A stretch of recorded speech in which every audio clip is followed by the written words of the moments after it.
Russia uses thermobaric warheads to devastate Azovstal plant.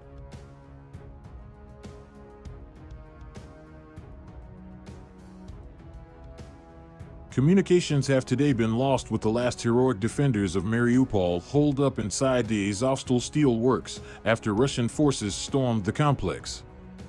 VadymBoichenko, mayor of the besieged city, said there is heavy fighting ongoing inside the plant today and that he had lost contact with those inside.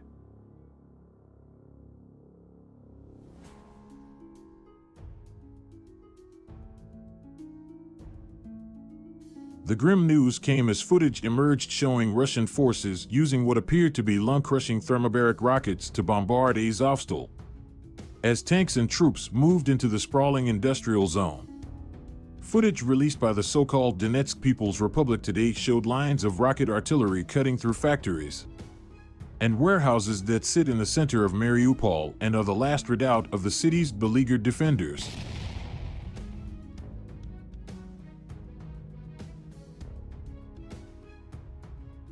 Russia appears to be trying to seize Azovstal despite Vladimir Putin announcing last month that he had called off the operation to preserve the lives of his troops. News that communications have been lost will raise fears for the safety of hundreds of civilians thought to be inside, just days after 100 were rescued during a ceasefire.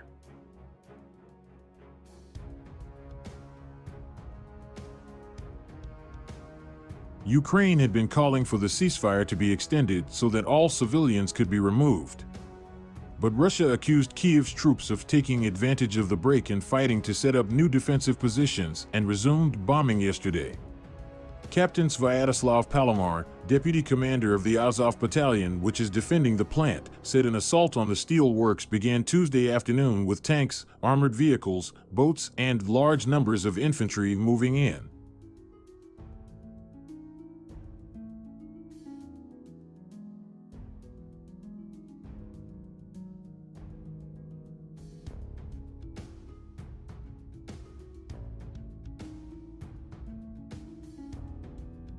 "We will do everything possible to repel this assault," he said in his last video message before communications were cut. If Azovstal falls, then it will mean Russia seizing control over the whole of Mariupol, making it the largest city to be captured by Putin's forces. It would also provide the Kremlin with a huge propaganda boost ahead of the annual Victory Day parade in Moscow on May, marking the surrender of Nazi Germany.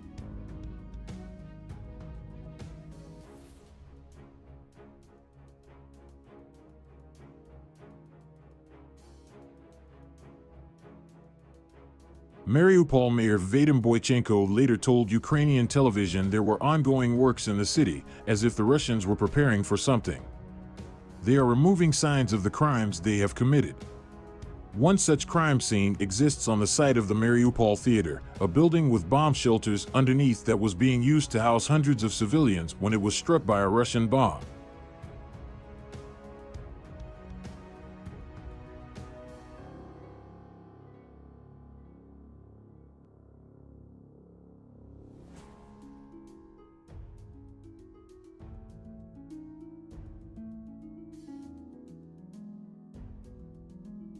Investigators from the Associated Press said today that the attack is now thought to have killed at least 600, including children, which is double the initial estimate put out by the Ukrainians. AP based its estimate on 2 sets of floor plans of the venue, photographs and video taken inside before, during and after that day, and feedback from experts who reviewed the methodology.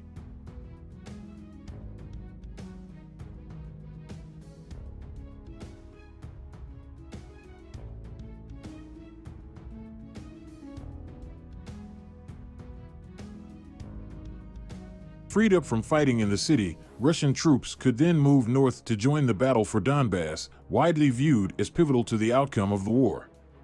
As fighting raged in Mariupol, Russian forces pounded targets elsewhere in Ukraine, targeting train lines used to bring foreign weapons into the west of the country while also stepping up attacks on the eastern front.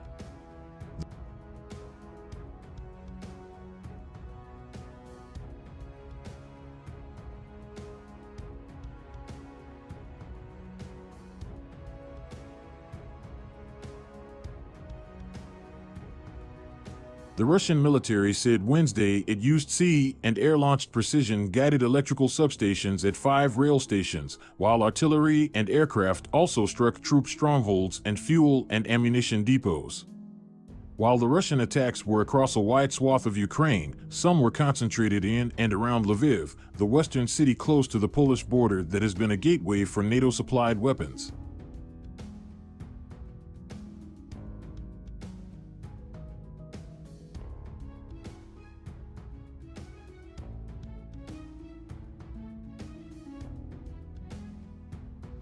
Somewhere in this city, explosions were heard late Mariupol Tuesday is in the ruined city, and is which has just seen about only sporadic contested. attacks during the war and The has become a Russian haven forces for claim to civilians control fleeing the almost fighting the elsewhere. entire city. The mayor said The the red strikes flags damaged 3 mark power Russia's substations, apparent knocking out electricity in humanitarian parts of the corridor city out of the and city. disrupting the water supply. But how many more days do they have? Rohit Katru, News at 10, Zaporizhzhia, Ukraine. The attacks on rail infrastructure were meant to disrupt the delivery of Western weapons, Russian Defense Ministry spokesman Majgen Igor Konashenkov said, while his boss, Minister Sergei Shoigu, told top military brass that the West was stuffing Ukraine with weapons.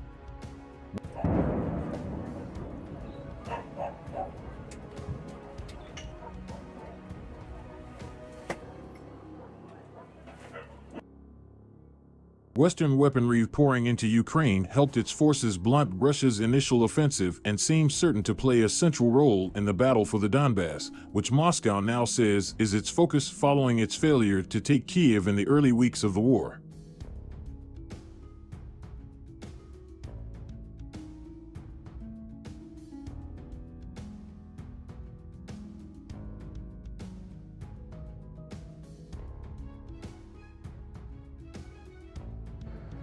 Ukraine has urged the West to ramp up the supply of weapons ahead of that potentially decisive battle.